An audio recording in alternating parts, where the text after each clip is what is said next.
Fala, meu povo, e aí, tudo bem? Boa noite pra vocês, bom dia, boa tarde.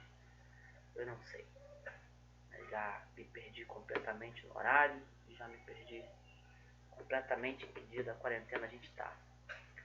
Mas não perdi ainda o meu senso de responsabilidade, né? Ficar em casa é a única coisa que resta pra gente.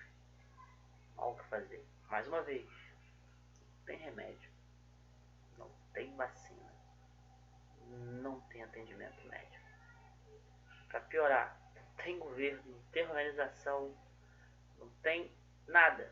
Se você pode ficar em casa, fique aí, não saia daí, tudo bem?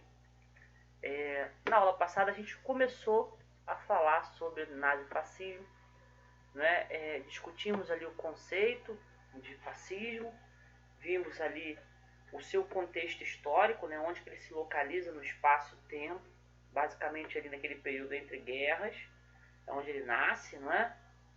Ali entre o fim da Primeira Guerra Mundial e o começo, né, da Segunda Guerra Mundial, é nesse período ali que ele ganha forma, tranquilo? Vimos que ele nasce na Itália, se espalha por toda a Europa, e falamos também na aula anterior que esse movimento, né, essa proposta de Estado autoritário, totalitário, né, ela não ficou presa como um evento perdido na história, né? Não ficou preso no espaço histórico, ele não ficou lá atrás, não terminou a Segunda Guerra Mundial e os nazifascistas ficaram lá para trás, né? É um movimento que perdura, falamos que é um movimento que ganhou nova roupagem, sobretudo ali a partir da década de 1980, com o fim da União Soviética, com as aberturas dos arquivos ali, na Alemanha, né?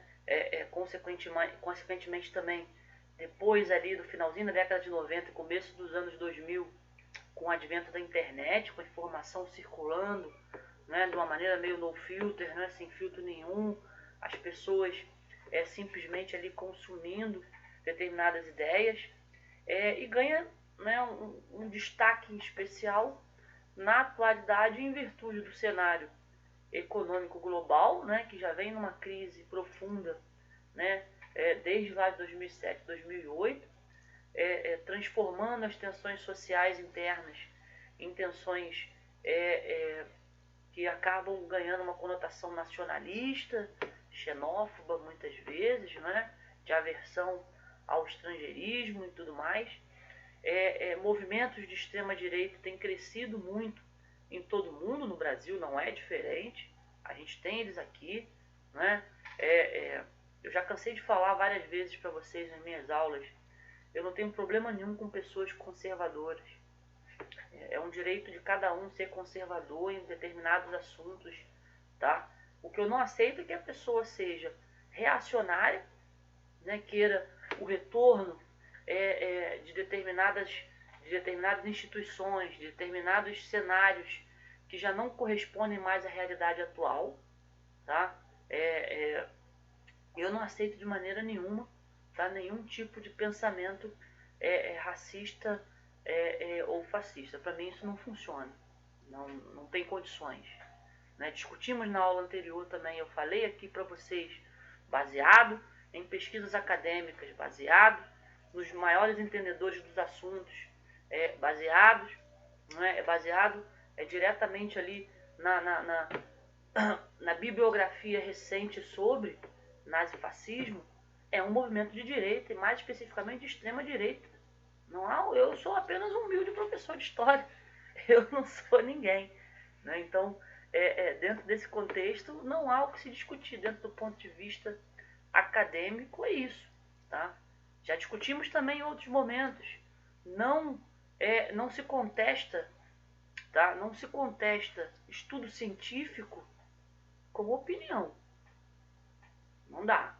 Uma opinião, cada um tem a sua, tá? Mas a sua opinião ela tem que ter base para você discutir diretamente um assunto político que é carimbado, né? Onde as maiores autoridades sobre o assunto falam que é de extrema direita, e você simplesmente, ah, não, eu acho que não.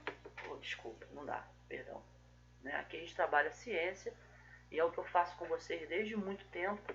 Quem me conhece sabe perfeitamente que as nossas discussões elas são baseadas sempre ali no que há de mais recente na historiografia.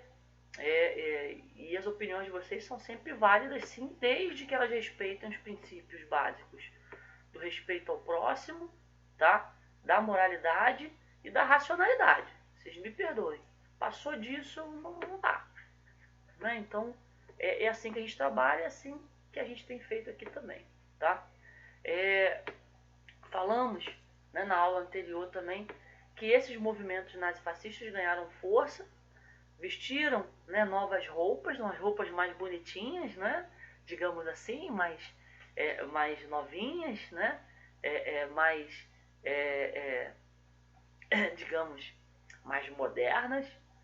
Porém, contudo, entretanto, todavia, ainda, né, mencionam, trabalham um tipo de discurso, um tipo de ideologia que, mesmo com uma nova roupagem, ainda assim remete a um passado extremamente sombrio, a um período da história da humanidade em que o autoritarismo foi muito violento, em que o sofrimento, né, de milhares, de milhões de pessoas foi muito grande. Né? Foi um período que levou a uma guerra mundial, no caso a Segunda Guerra Mundial, né, onde 40 milhões de pessoas morreram, onde ocorreu ali a segunda maior, a maior onda, na verdade, a maior onda migratória da humanidade. 40 milhões de pessoas foram obrigados a migrar das suas regiões de origem, ou fugindo da guerra, ou expulsos, né, pura e simplesmente dos seus locais de origem. Então, não dá para a gente simplesmente taxar como um movimento morto, não dá simplesmente para ignorar, e muito menos não dá para a gente promover nenhum tipo de negacionismo sobre o assunto, né, jogando ele para um cenário onde você tenta desqualificar, né, o seu oponente, né, colocando características, né, nesse seu oponente, de um movimento que na verdade você ou seja, o fascista que na verdade tem, né?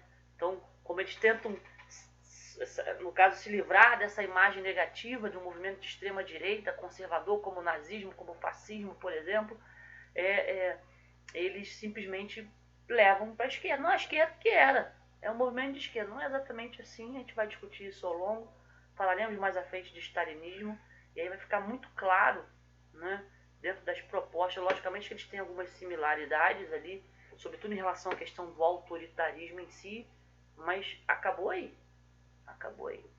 beleza? Tranquilo? Vamos caminhar então, numa boa? Então vamos lá. Então, entre as características gerais que a gente vai abordar, nós falaremos sobre antiliberalismo, militarismo, anticomunismo, ultranacionalismo, falaremos também sobre conservadorismo, totalitarismo, que nós já definimos anteriormente, unipartidarismo, irracionalismo, culto ao corpo e culto ao líder. Tá? E veremos ali no final a diferença ali básica entre o fascismo original italiano, né, e a representação do fascismo alemão, que é o famoso nazismo. Tá? No final das contas, tudo é fascismo, beleza? A Alemanha é fascista, a Itália é fascista, Portugal foi fascista, a Espanha foi fascista, a Finlândia foi fascista, tá? Nós temos uma série hoje de movimentos fascistas, tá?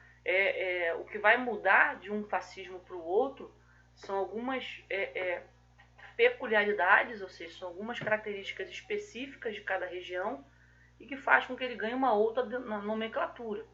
Mas o nazismo é fascismo, beleza? Então por isso que a gente fala de fascismos também. Então é bem comum falar sobre fascismos. O nazismo é o fascismo, só que alemão, tá? Porque o fascismo original é o de modelo italiano, criado lá pelo Mussolini, a gente vai falar quando for falar dos casos específicos, beleza?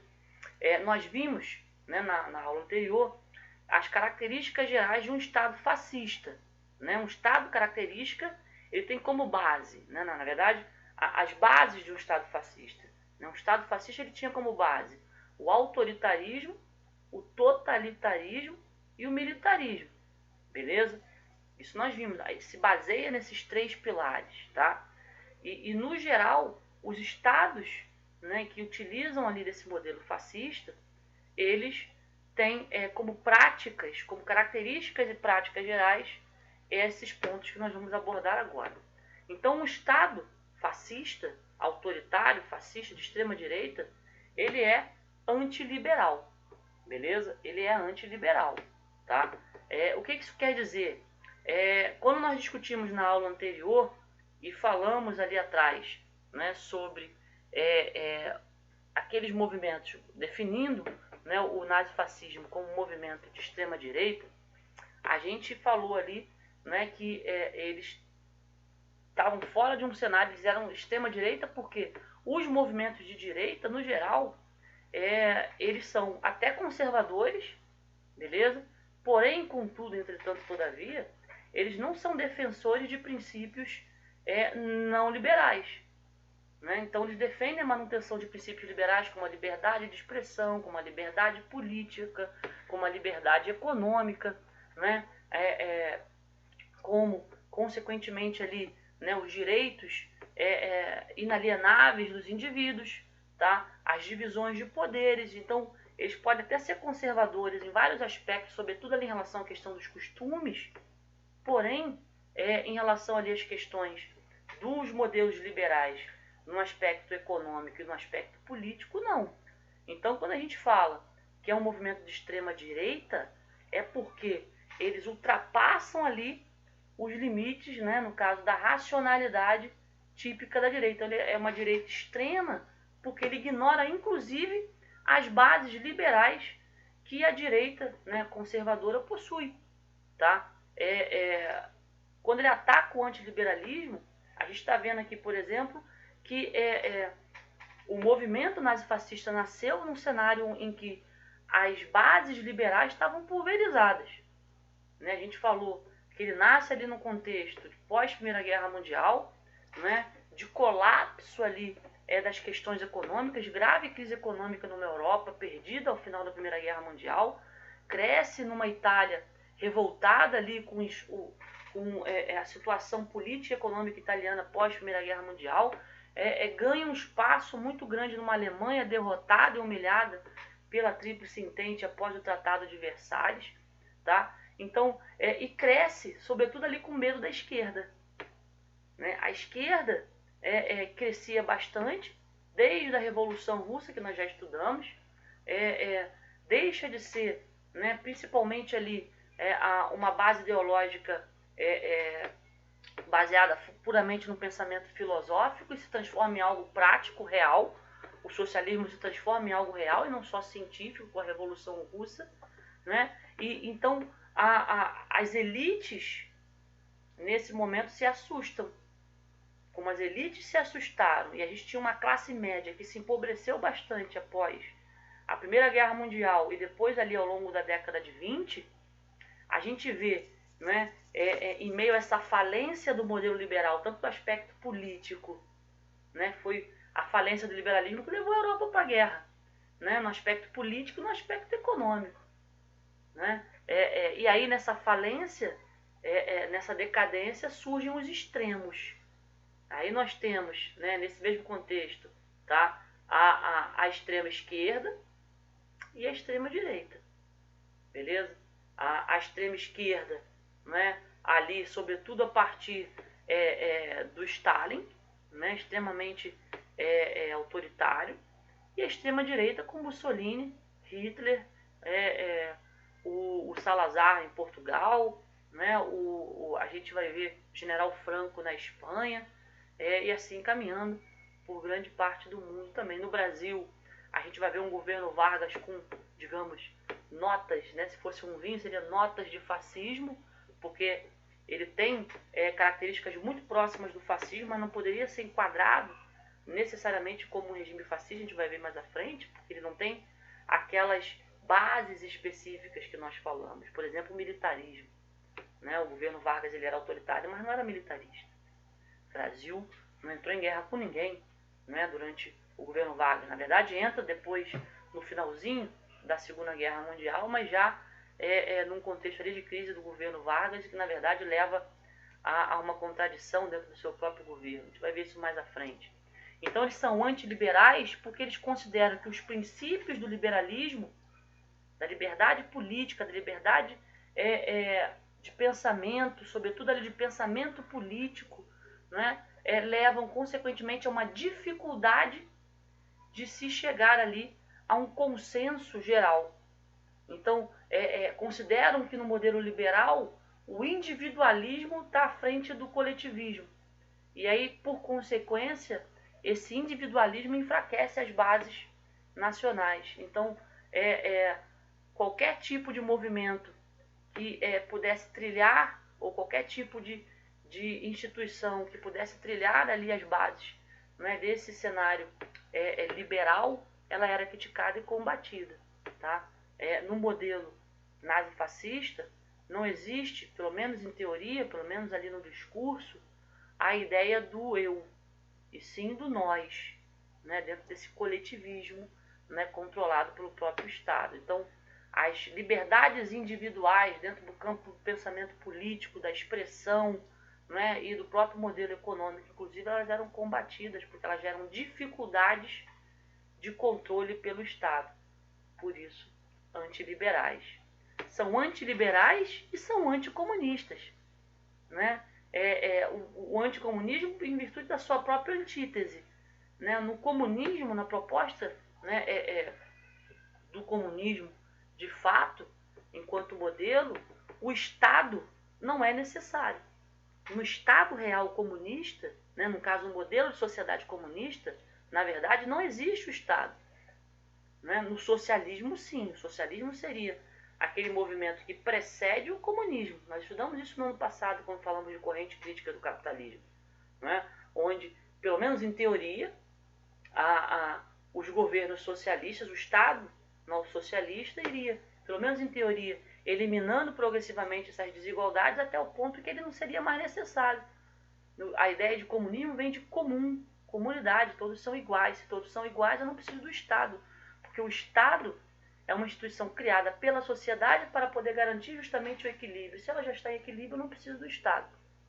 Então, o comunismo ele é a antítese do modelo fascista. Por quê?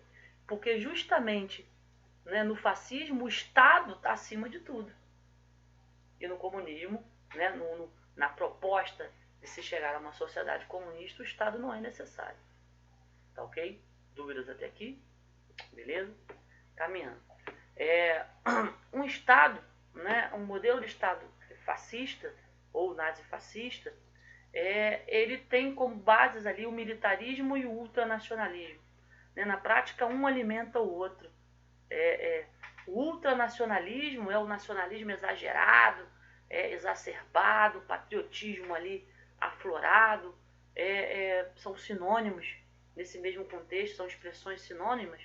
Elas levam consequentemente ali a um cenário de valorização extrema, né, das características nacionais da população, da sua cultura e ao mesmo tempo uma desqualificação de todo e qualquer outro tipo de nação ou de modelo de Estado ou de sociedade que não seja a sua, né? E essa propaganda patriótica, de certa forma, ela acaba inflamando ali, né, ainda mais o cenário político, né, inflando ainda mais ali os ânimos de uma população que ali ao longo da década de 20, né, e principalmente ali no comecinho e a partir da primeira metade da década de 30, né, estavam em cenário de caos econômico. Tá? E aí, então, quando você prega, né, o ultranacionalismo, a valorização dos aspectos nacionais, e aí você supervaloriza isso e deprecia o outro, tá? Você gera ao mesmo tempo um cenário não só de negação ou de um cenário em que os indivíduos não só negam, mas eles ignoram as diferenças do outro e menosprezam, né, consequentemente, ali, as características das outras nações ao comparar com a sua. Tá? Isso gera ainda mais rivalidade, gera uma impossibilidade prática de qualquer tipo de relação diplomática e, consequentemente, ali acaba levando ali a uma preparação militar, porque se eu considero que a minha nação é melhor dentro dessa via ultranacionalista, que o meu povo é melhor e que só ele está certo em todas as suas questões, e eu não concordo em nada com o outro, e eu ainda crio no outro um inimigo, né? A única via que existe para mim é a via armada.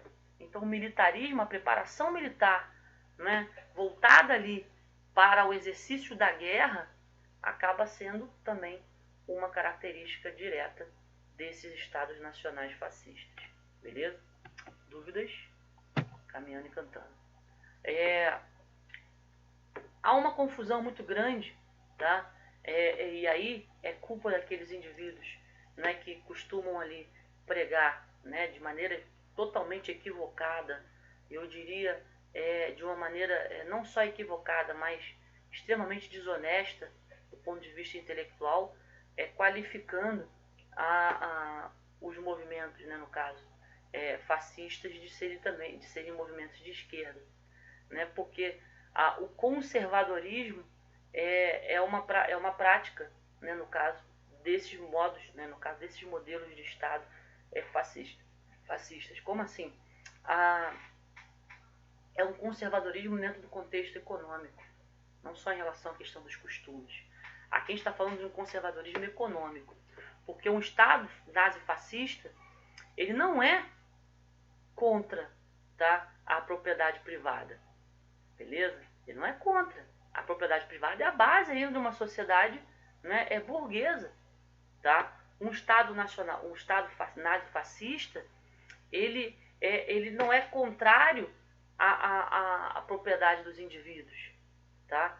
Ele é contrário às liberdades econômicas típicas de um modelo liberal econômico clássico, a la Adam Smith, por exemplo, né? Do mercado autorregulável, o Estado, que está no topo da pirâmide de controle da sociedade, todos os seus aspectos, né? Um dos aspectos mais econômicos da sociedade é a sua vida econômica, e o Estado controla essa economia, beleza?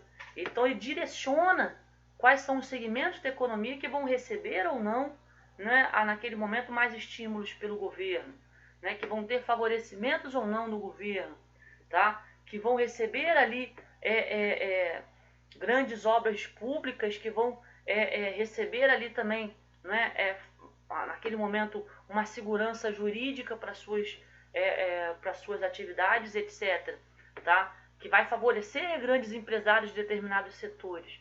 O Estado fascista, ele não planifica a economia. O que isso quer dizer? Quer dizer que ele não se apropria nesse momento dos meios de produção. Meios de produção é tudo que gera riqueza, tá? Ele não se apropria, mas ele direciona quais são os setores da economia que vão, naquele momento, trilhar, né, os caminhos direcionados ali pelo Estado e que vai levar, pelo menos em teoria, esse Estado ao desenvolvimento econômico. Tá?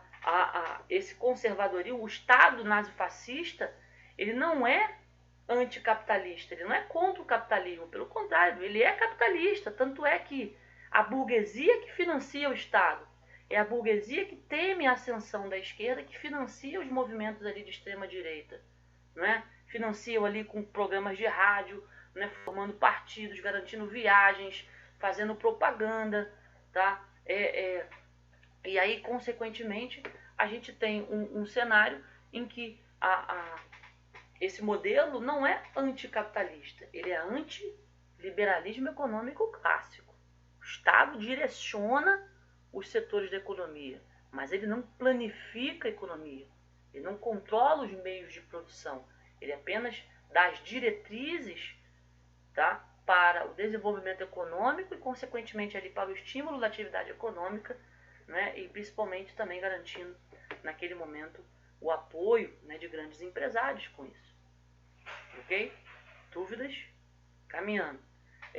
Totalitarismo nós já falamos bastante na aula anterior, mas resumidamente, né, no modelo totalitário, os estados são totalitários porque todos na sociedade estão subordinados ao Estado. Tá? A vida das pessoas, em todos os seus aspectos, estão diretamente ligados ali às ações do Estado. Tá? A atividade econômica, a atividade política, as atividades culturais, as atividades educacionais, as políticas públicas de saúde, tudo isso é controlado pelo Estado. Tá? As informações, tudo é controlado pelo Estado. Isso é um Estado totalitário. Beleza? Não confundam, mais uma vez, um Estado totalitário para um Estado ditatorial, necessariamente. Tá? Porque ditaduras, como nós falamos na aula anterior, como, por exemplo, a ditadura civil-militar a partir de 64 no Brasil, ela abominava qualquer tipo de movimento de massa, qualquer tipo de aglomeração, de civis ou não, tá? Partidários ou não no governo. Né? No geral, ali não eram permitidas nem manifestações de apoio e muito menos manifestações de repúdio ao governo. Nos regimes totalitários, a massa ela é fundamental para que permaneça o processo nesse cenário de manipulação e, consequentemente, também para que as ideias e as propostas, né, dos governantes, né, fascistas, elas continuem perpetuando. Então, a massa ela está sempre ali rodeando essas grandes lideranças, em estádios, em desfiles cívicos, em festas, fazendo grandes discursos, etc. Tá? E ali apelando para o clamor da massa nesse mesmo sentido. Tudo bem? Mas no Estado totalitário, o Estado controla todos os aspectos da vida da sociedade. Tá? Por isso totalitarismo nesse sentido. Um Estado nazifascista, ele é unipartidarista. Né? Por quê? Porque como nós falamos que ele era antiliberal, né? Antiliberalista, né? Nesse sentido, ele era contrário ao modelo do liberalismo político. Uma das características do liberalismo político é a pluralidade de ideias, né? E a pluralidade política. Né? Então você tem muitos partidos, é comum, né? De diferentes vertentes, de diferentes propostas, de diferentes bases sociais. Na visão do nazifascismo, esse tipo de pluralidade política e ideológica, ela não contribuía para o desenvolvimento da nação. Então apenas um partido seria viável, um partido apenas seria autorizado e, logicamente, vai ser o partido do governo. Né? No caso do Mussolini, lá na Itália, onde nasce o modelo fascista, era, no caso, o Partido Nacional Fascista. Tá? No caso alemão, quando Hitler chega ao poder, vai ser o Partido Nazista. Tá? Partido Nacional Operário Alemão, depois de sigla nazi, por isso nazistas. A gente vai falar bem sobre eles mais à frente. Então, prevalece única e simplesmente um partido. E todos os outros são ou fechados, tá? E as suas lideranças são presas ou perseguidas, tá? Ou são simplesmente ali eliminados, tá? Nesse mesmo sentido. Apenas um partido vigora. Por quê? É necessário ter a unidade de pensamento. Porque se você pensa diferente, né, da proposta de Estado, você é uma ameaça para a ordem instituída. E como tal, você é perseguido também. Beleza? Dúvidas até aqui? Beleza? Caminhando e cantando? Vamos lá. Os Estados, né, no caso nazifascistas, eles prezam ali pelo irracionalismo. O que isso quer dizer? Tá? São movimentos extremamente baseados na emoção. São emotivos. Tá? Não pregam a racionalidade dos eventos. Não analisam os fatos de maneira racional. São pura e simplesmente emocionais. Tá? Não fazem ali juízo de valor das coisas, sobretudo ali avaliando, né, os pontos positivos, os pontos negativos de determinadas ações, baseiam pura e simplesmente ali os seus atos na emoção, na comoção.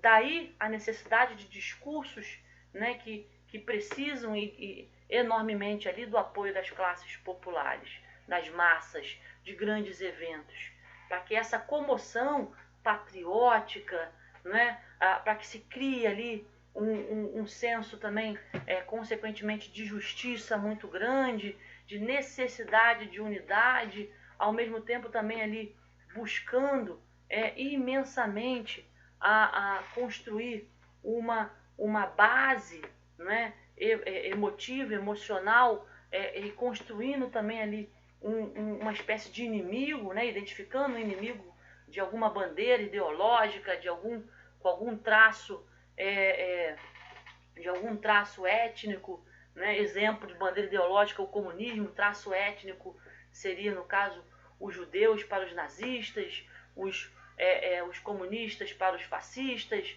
né, tipicamente italianos. Então você identifica o seu inimigo e age de maneira emotiva, combatendo esse inimigo de maneira emotiva e não racional. Então, como há nesse contexto o estímulo ao irracionalismo, ao irracional, à emoção, à comoção e não à razão, ao pensamento crítico, racional, tá? Automaticamente, então, há o favorecimento ali, né, no caso das medidas que estimulam, né, a atividade física e não o pensamento crítico. Porque se você pensa criticamente, você pensa de maneira racional. E se você pensa de maneira racional, automaticamente você vai de encontro, não ao encontro, né? Ao encontro, de encontro, tá? Então você vai de encontro a esses pensamentos, né? A essas propostas de Estado autoritário, beleza? Estados, né, nazifascistas, no geral, possuem uma grande liderança. Essa liderança ela é carismática, tá? Ela tem, né, no geral, uma boa eloquência verbal, né, sabe falar muito bem, no geral, tá? Utiliza, né, perfeitamente ali um discurso populista, não só popular, populista. O que isso quer dizer? Quer dizer que ele busca, né, entre a sociedade um discurso, né, que tem a intenção, naquele contexto, de atrair a massa para ele.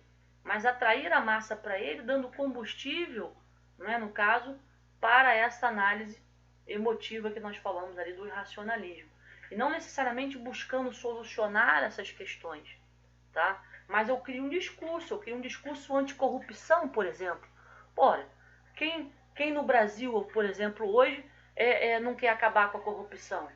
Né? Nós viemos aí de uma onda de 2 governos em sequência, né, com gravíssimas acusações de corrupção. Quem não quer? Então, quando você levanta uma bandeira anticorrupção, por exemplo, né, mas ao mesmo tempo você não cria políticas públicas ali de combate, complica um pouco.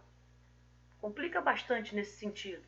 Né? Então, você tem, dentro desse discurso de culto, dentro desse modelo de culto ao líder, um cara carismático, que sabe falar, no geral, sabe falar, às vezes não, tá? Mas no geral sabe falar muito bem, utiliza-se ali, né, de um recurso não apenas, no caso da oratória, né, mas da retórica e também ali corporal, de uma plástica corporal, né, que traz ali toda essa emotividade que ele está tentando transparecer nos seus discursos. E, logicamente, ele coloca para fora todo o sentimentalismo, toda a insatisfação nas pessoas, não é, com determinados cenários do cotidiano, né, do cenário político, do cenário econômico. Né? Então, se você está falando, né, de uma crise de uma crise política, sobre moralidade política e corrupção, então você ataca ali a corrupção. Né? Se você está falando de crise econômica, você ataca, né, consequentemente ali os modelos econômicos existentes e aqueles que se favoreceram durante esse período.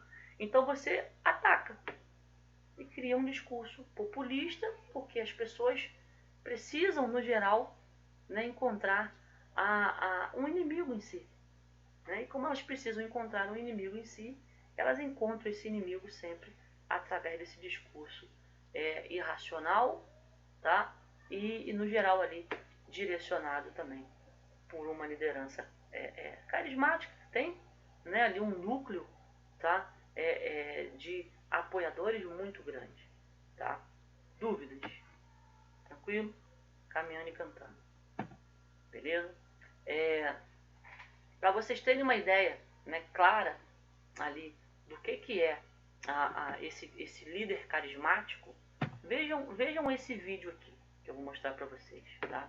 Nesse vídeo que eu vou mostrar para vocês, a gente vai ver como é que um líder discursa. No caso aqui eu trago para vocês um discurso do Hitler para a juventude hitlerista, tá? Que juventude hitlerista é essa? É um movimento de jovens criados ali, né, pelo partido nazista, para formar gerações futuras do nazismo, né? Porque era necessário você garantir a perpetuação do modelo. Então os jovens, os adolescentes, como eu falei, se o Estado é totalitário, ele cuida de todos os aspectos da vida em sociedade, desde a construção dos símbolos nacionais até também, consequentemente, ali o modelo educacional. Era nas escolas, então, que se garantia ali as bases, né, para a permanência do modelo nazista por muito e muito tempo. Então a gente vai ver esse movimento nazista atuando muito enormemente ali entre a juventude, tá? E aí a gente vai ver um discurso do Hitler para um estado lotado de adeptos ali do nazismo, tá? Quando a gente for falar de Alemanha mais à frente, eu volto a falar sobre isso, porque algumas pessoas defendem que os alemães, por exemplo, não sabiam de nada que o Hitler fazia, que eles foram enganados. Eu não aceito essa tese. Tá? Se você sabe que algo está errado, você reage e não aceita. Tá, ok? E eles sabiam que não. Sabiam que não estava certo. Mas aceitaram porque se favoreceram de um cenário econômico ali de crescimento às custas do sofrimento de 6 milhões de judeus e outros milhões, né, de inocentes ali e foram eliminados e perseguidos por esse tipo de governo, tá?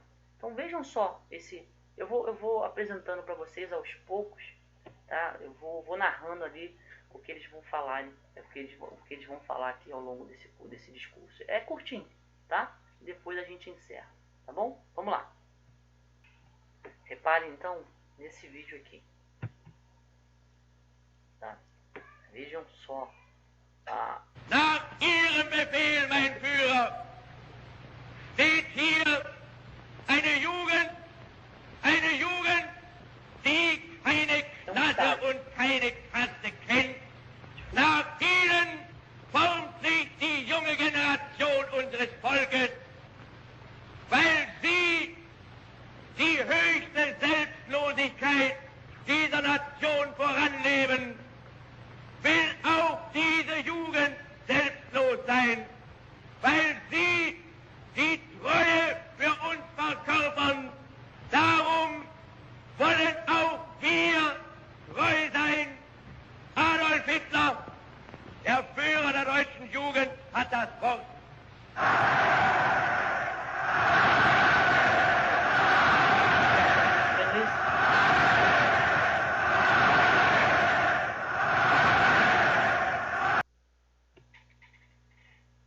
Esse tipo de cenário, é claro que tem edição no vídeo, vocês vão ver vários momentos aí em que temos cortes assim, e isso não ocorre na prática, né?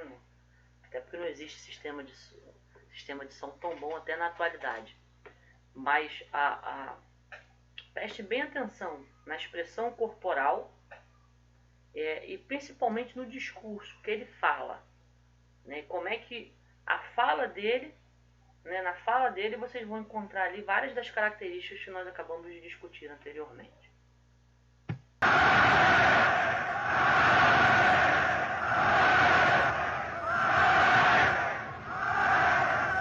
Meine deutsche Jugend, nach einem Jahr kann ich euch hier wieder begrüßen. Ihr seid heute hier in dieser Muschel nur ein Ausschnitt dessen, was außer ihr über ganz Deutschland steht. Und wir möchten nun, dass ihr, deutsche Jungs und deutsche Mädchen, in euch all das aufnehmt, was wir dereinst uns von Deutschland hoffen. Wir wollen ein Volk sein. Und ihr, meine Jugend, sollt dieses Volk nun werden. Wir wollen einst keine Klassen und Stände mehr sehen. Und ihr dürft in euch schon nicht mehr groß werden lassen. Wir wollen einst ein Reich sehen. Und ihr müsst euch schon dafür erziehen. Wir wollen, dass dieses Volk einst gehorsam ist. Und ihr müsst euch in dem Gehorsam üben. Wir wollen, dass dieses Volk einst friedliebend und aber auch tapfer ist. Und ihr müsst friedfertig sein.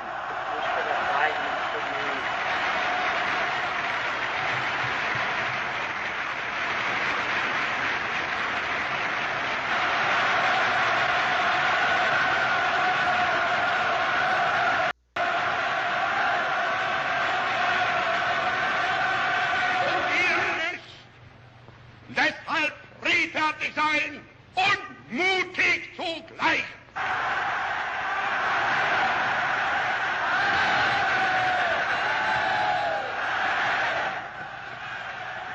Esses vídeos eram gravados dass dieses Volk que depois nicht verweichlicht passavam em cinemas, em escolas, e todo mundo vai assistir. Isso é propaganda. Und ihr müsst euch in der Jugend dafür stehlen.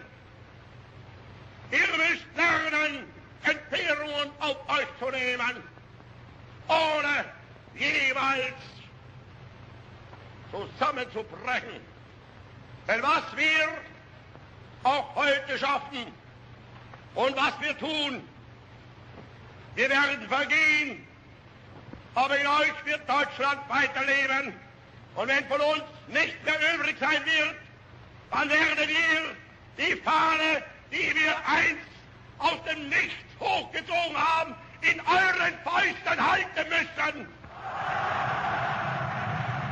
Bora, cara, muito maneiro.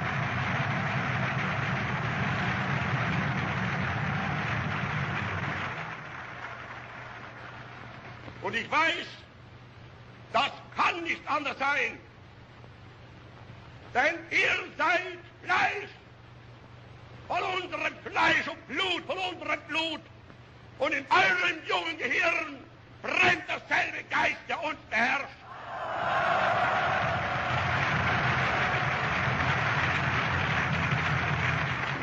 Ihr könnt nicht anders sein, als mit uns verbunden.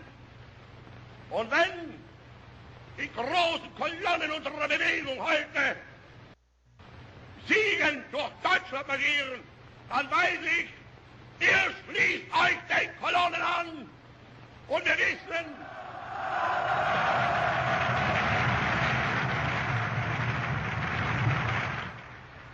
vor uns liegt Deutschland, in uns marschiert Deutschland und hinter uns kommt Deutschland.